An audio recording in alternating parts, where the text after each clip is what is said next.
ప్రసాద్ గారు నమస్తే అండి. నమస్కారం అండి. ప్రసాద్ గారు, మీరు చాలా కాలంగా పాత్రికేయులుగా ఉన్నారు. మీరు చూసుంటారు, ప్రభుత్వాలు రాష్ట్రంలో కానీ దేశంలో కానీ ప్రభుత్వాలు మారుతూ ఉంటాయి, పాలసీస్ మారుతూ ఉంటాయి, ఇవన్నీ కూడా చూస్తుంటాయి. ఇప్పుడు తాజాగా జరుగుతున్నటువంటి మాటల యుద్ధం కానీ ఇవన్నీ కూడా బీజేపీ చెబుతున్నది దానికి ఏ విధమైనటువంటి నెరేటివ్ బిల్డ్ చేసేటువంటి ప్రయత్నం చేస్తున్నాయి. నిన్న కూడా మీరు చూసే ఉంటారు, రిజర్వేషన్లకు సంబంధించి అసలు రిజర్వేషన్లు ఏకంగా మొత్తానికి తీసేసి కుట్ర జరుగుతున్నది ఇక్కడ రేవంత్ రెడ్డి గారు మాట్లాడుతున్నారు, సీఎం గారు. మీ అబ్జర్వేషన్ ఏంటి? ఎలాంటి ఇందులో ఎంతవరకు మీకు సహేతుకంగా కనిపిస్తుందా విమర్శ? నమస్కారం అండి. మీకు ప్యానెల్లో ఉన్నటువంటి ఉప్పల లక్ష్మణ్ గారికి, సారంగుల గారికి మీ అందరికీ నమస్కారం. మనం ప్రధానంగా గమనించాల్సింది ఏంటంటే, ఈ డిస్కషన్ అంతా పెద్దగా రిజర్వేషన్లు తీసేస్తారా, వక్ బోర్డు ఉంటుందా, పోతుందా, ఇదంతా కాదు. ఈ దేశంలో ఒకే చట్టాన్ని తేవడం కోసం ప్రభుత్వం ప్రయత్నం చేస్తా ఉంది. మీకు ఎప్పుడైతే ఒకే చట్టం అనేది వచ్చినప్పుడు మిగతా అన్ని ఆటోమేటిక్ గా రద్దయిపోతాయి. ప్రజల్లో మిగతా వాళ్ళకి ఏ రకమైనటువంటి హక్కులు చట్టాలు ఉండవు. దేశం మొత్తంలో భారతీయులందరికీ ఒకే రకమైనటువంటి చట్టం ఎప్పుడైతే ఇంప్లిమెంటేషన్ అవుతుందో మిగతా అన్ని ఆటోమేటిక్ గా రద్దు అయిపోతాయి. అందులో మిగతా అంశాలు ఏమి ఇమిటి ఉండవు. ఇంకా మీరు చెప్పేది యూసీసీ గురించి మాట్లాడుతున్నారా?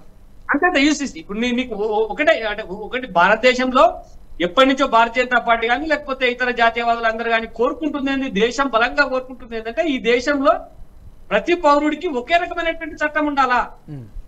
ఆ చట్టం ద్వారా ప్రజలందరూ, భారతీయులందరూ ఒకే విధమైనటువంటి పరిపాలనను అనుభవించాలా, లేకపోతే ఒకే రకమైనటువంటి హక్కులు అనుభవించాలా.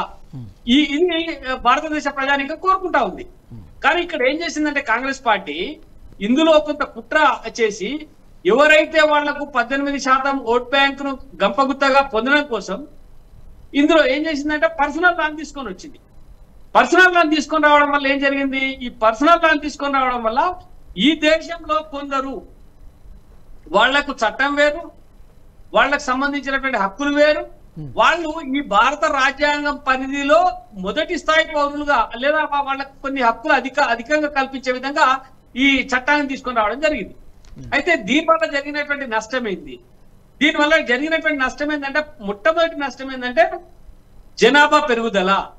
ఈ జనాభా ఏమొచ్చింది? మనం మొదటి నుంచి అంటున్నాం, ఇప్పుడు పాపులేషన్ కంట్రోల్ యాక్ట్ కూడా ప్రభుత్వం ఆలోచన చేస్తా ఉంది.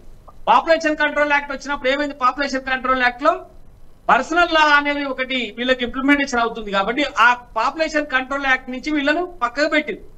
పక్కకు పెట్టడం వల్ల ఇప్పటికీ చూడండి, నువ్వు ఏ ఇంటికన్నా పో, హిందువుల ఇంటికి ఎందరు పిల్లలండి అని అడిగితే 2 అని చెప్తారు. ఎవరన్నా 3 అని చెప్పింది అనుకోండి, మనమే ఆశ్చర్యపోతాం. 3 పిల్లల్ని కన్నారా మీరు, మీకు 3 ఉన్నారా అని చెప్పి మనమే ఆశ్చర్యపోతాం. ఎందుకు ఆశ్చర్యపోతాం అంటే, ఈ హిందువుల నరనరాల్లో జీర్ణించకపోయింది ఏంటంటే మనం 2నే కనాలి, కానీ మిగతా వాళ్ళకి ఈ చట్టం వర్తించదు. అంటే అంతలా కేవలం మీరు ఇద్దరు మాత్రమే ఉండాలని ఒక పెద్ద 3 కంటే 4 కంటే అది ఒక పెద్ద నేరము. ఈ సమాజంలో వీడు పనికిరానటువంటి వ్యక్తిగా లేకపోతే కుటుంబ జనాభాను పెంచుతున్నటువంటి వ్యక్తిగా చూసేటువంటి పరిస్థితి అప్పుడు వచ్చింది. మరి ఇప్పుడేమైంది? దేశమంతా ఒకే చట్టం వచ్చినప్పుడు ఆటోమేటిక్ గా దేశ ప్రజలందరికీ ఒకే రకమైనటువంటి చట్టం వర్తిస్తుంది. ఆ వర్తించినప్పుడు ఇందాక మొదట్లో మనకు ఉప్ప లక్ష్మణ్ గారు కొన్ని అంశాలు తీసుకొని వచ్చారు. వక్ఫ్ బోర్డుకు సంబంధించి చాలా డీటెయిల్ గా చెప్పినారు. అయితే వక్ఫ్ బోర్డు కానీ లేదా దేవాదాయ ధర్మాదాయ కానీ లేకపోతే చర్చిల మీద ఉండేటువంటి అంశాలు కానీ లేకపోతే గురుద్వారాలు లేకపోతే ఇతరత్ర సంబంధించినటువంటి ఆస్తుల విషయంలో కూడా పూర్తిగా ఒకే రకమైనటువంటి చట్టం వచ్చినప్పుడు ఏమైంది? దైవ కార్యానికి, ధర్మానికి సంబంధించినటువంటి అన్ని కూడా ఒక గొడుగు కింద కేంద్రీకరించబడేటువంటి అవకాశం ఉంటది. అందులోనే ఇది కూడా వస్తుంది. ముస్లిం రిజర్వేషన్లు అన్నాం. ముస్లిం రిజర్వేషన్లు అన్నప్పుడు ఏమైంది? మతపరమైనటువంటి రిజర్వేషన్లు రద్దు అని చెప్పి మనం గత అంటే వాళ్ళ భయం ఏంటి? Sorry to interrupt you Prasad, వాళ్ళ భయం ఏంటి? ఇప్పుడు ఒకవేళ అలాంటి చట్టం కనుక తీసుకొస్తే నాకు తెలిసినంత వరకు 9 లక్షల ఎకరాలు ఎంతో ఉంది, సుమారుగా 9 లక్షల ఎకరాలు వక్ఫ్ ల్యాండ్స్ ఉన్నట్టుగా ఒక అంచనా ఉంది.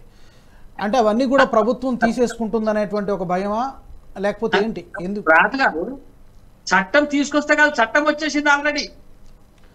అదే ఇప్పుడు దాని మీద ఇప్పుడు దాన్ని రద్దు చేయాలనేటువంటి ఒక ఆలోచన చెప్పబోతా ఉన్నా. వీళ్ళేదో రాహుల్ గాంధీ మిడిమిడి జ్ఞానంతో ఏదో చేస్తే చేయలే, ఆల్రెడీ చట్టం వచ్చేసింది, ఇంప్లిమెంటెడ్. ఈ దేశంలో యూసిసి అనేది ఇంప్లిమెంటేషన్ జరుగుతా ఉన్నది. త్వరలోనే పూర్తి స్థాయిలో అది అందరికీ అర్థమవుతుంది. అయితే ఇక్కడ ఏంటంటే నేను ఇప్పుడు దేవుడికి మాన్యాలు ఉన్నాయి, అట్లనే మసీదులకు వక్ఫ్ బోర్డ్ ల్యాండ్స్ ఉన్నాయి. దేవుడి మాన్యాల మీదనేమో ప్రభుత్వ పెత్తనం ఉంది, వక్ఫ్ బోర్డ్ ల్యాండ్ల మీదనేమో వాళ్ళ బోర్డు కమిటీ వేసా కమిటీ పెత్తనం ఉంది. అయితే కమిటీ పెత్తనం ఉండడం వల్ల ఏమైతుందంటే, ఉదాహరణకి నేను గజ్వెల్ టౌన్ లో చూస్తే ఈ వక్ఫ్ బోర్డు కింద గజ్వెల్ టౌన్ లో ఉన్న మొత్తం ల్యాండ్ అంటే దాదాపుగా అక్కడ దాని చుట్టుపక్కల ఉండేటువంటి 100 ఎకరాల విలువైన భూములన్నీ కూడా వక్ఫ్ బోర్డు పరిధిలో ఉన్నాయి. అవి అన్యాక్రాంతమైనవి. అక్కడ షాపింగ్ కాంప్లెక్స్ లు వచ్చినాయి. పూర్తిగా వాళ్ళు ఇతరులు వాటిని వాడుకుంటున్నటువంటి పరిస్థితి అలా కనబడతాం.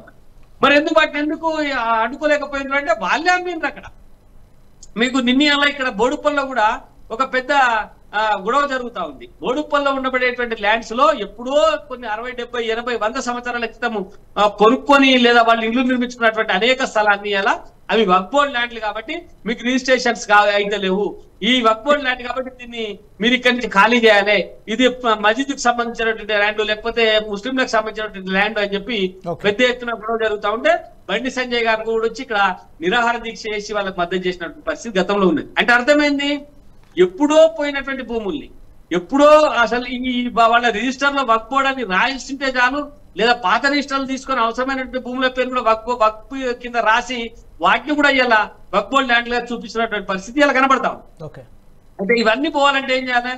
మొత్తంగా ఈ దేశంలో ఉండబడేటువంటి ఏ సంస్థకైనా ధార్మిక అవసరాలకు ఉపయోగపడినటువంటి భూములు ఎన్ని అనేది లెక్క తేవాల్సిన అవసరం అయితే ఉన్నది. ఇప్పుడు విలువైన స్థలాలన్నీ ఈ నువ్వు మా వక్ఫ్ బోర్డ్ కింద పెట్టేసి ఇప్పుడు చాలా మంది ఏం చేస్తున్నారు, వక్ఫ్ బోర్డ్ దగ్గర పోయి కనుక నో ఆబ్జెక్షన్ సర్టిఫికేట్ తెస్తే ఆ స్థలం సొంతమైపోతుంది. ఇది ఇప్పుడు నువ్వు వక్ఫ్ బోర్డు దగ్గరికి పోయి ఎంతో తృణమపరంగా ఇచ్చేసి ఈ స్థలానికి సంబంధించి నో ఆబ్జెక్షన్ సర్టిఫికేట్ రాసి ఇచ్చేస్తుంటారు వాళ్ళు. ఇది ఏమైతుంది, వెంటనే ఆ స్థలాన్ని రిజిస్ట్రేషన్ చేసుకోవచ్చు, అమ్ముకోవచ్చు, ఎవరికైనా ఇవ్వచ్చు. నో ఆబ్జెక్షన్ సర్టిఫికేట్ వక్ఫ్ బోర్డు నుంచి చూపించాలి. కొన్ని వేల ఎకరాలు అలాగే దారాదత్తం అయిపోయినాయి. అది ఇంతవరకు జరిగింది.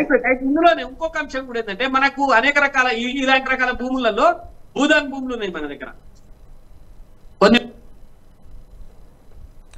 మ్యూట్ లో ఉన్నారు ప్రసాద్ గారు. భూదాన్ భూముల్ని కూడా ఇలా ప్రభుత్వము తమ ఆధీనంలో పెట్టుకుని భూదాన్ బోర్డు వేసింది. ఆ బోర్డు వేసి వాళ్ళకి సంబంధించినటువంటి సంబంధికులకు అందరికి కూడా ఆ భూదాన్ భూములను కూడా కట్టబెట్టేటువంటి పరిస్థితులు మనకు కనబడతాం. అంటే ఏది ఏమైనప్పటికీ మొత్తంగా ఒక చట్టం అనేది ఏకరూపకంగా ఉంటే ఇట్లాంటి అనేక రకాల రుగ్మతలు లేకపోతే తప్పులు జరగకుండా ఉంటాయి.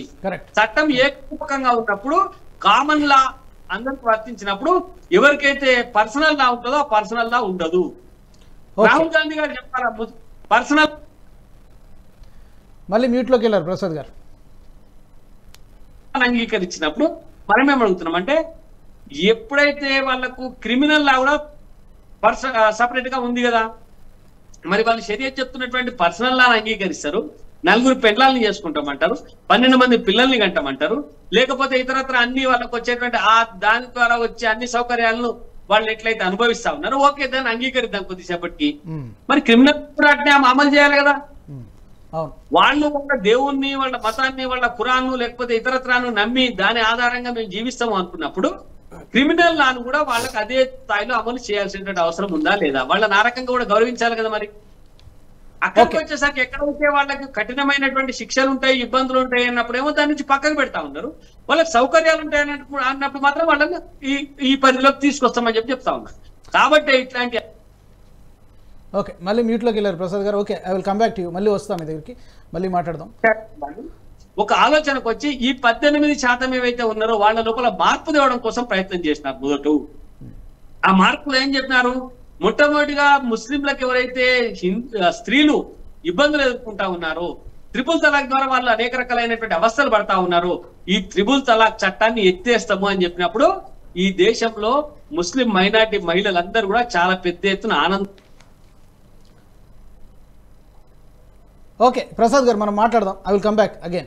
లక్ష్మణ్ గారు, కాబట్టి ముస్లింలో 18% ఈ రిజర్వేషన్లు తీసేయడం వల్ల ముస్లింలు అందరూ వ్యతిరేకమవుతారంటే కాదు. ముస్లింలలో ఆలోచన వచ్చింది, దేశం కోసం మాట్లాడేటువంటి వాళ్ళు ఉన్నారు, వీళ్ళు గంపగుత్తగా బీజేపీ వ్యతిరేకంగా ఓటేసేటువంటి అవకాశమే లేదు. వాళ్ళు అర్థం చేసుకుంటా ఉన్నారు, అర్థం చేసే విధంగా భారతీయ జనతా పార్టీ నాయకులు పనిచేస్తా ఉన్నారు. కాబట్టి వాళ్ళు కూడా బీజేపీకి కానీ లేకపోతే ఈ జాతీయవాదానికి అనుకూలంగా మారేటువంటి అవకాశాలు ఎక్కువ కనబడతాం. ఓకే, ఈ వీడియో మీకు నచ్చినట్టయితే లైక్ చేయండి, 10 మందికి షేర్ చేయండి. అలాగే కామెంట్ల రూపంలో మీ అభిప్రాయాలను మాతో పంచుకోండి. Nationalist hub group of channels ను సబ్స్క్రైబ్ చేసుకుని తెలుగునాట జాతీయవాద జర్నలిజాన్ని ప్రోత్సహించండి. ఈ వీడియో కింద ఉన్న బెల్ ఐకాన్ పై క్లిక్ చేయడం మర్చిపోవద్దు.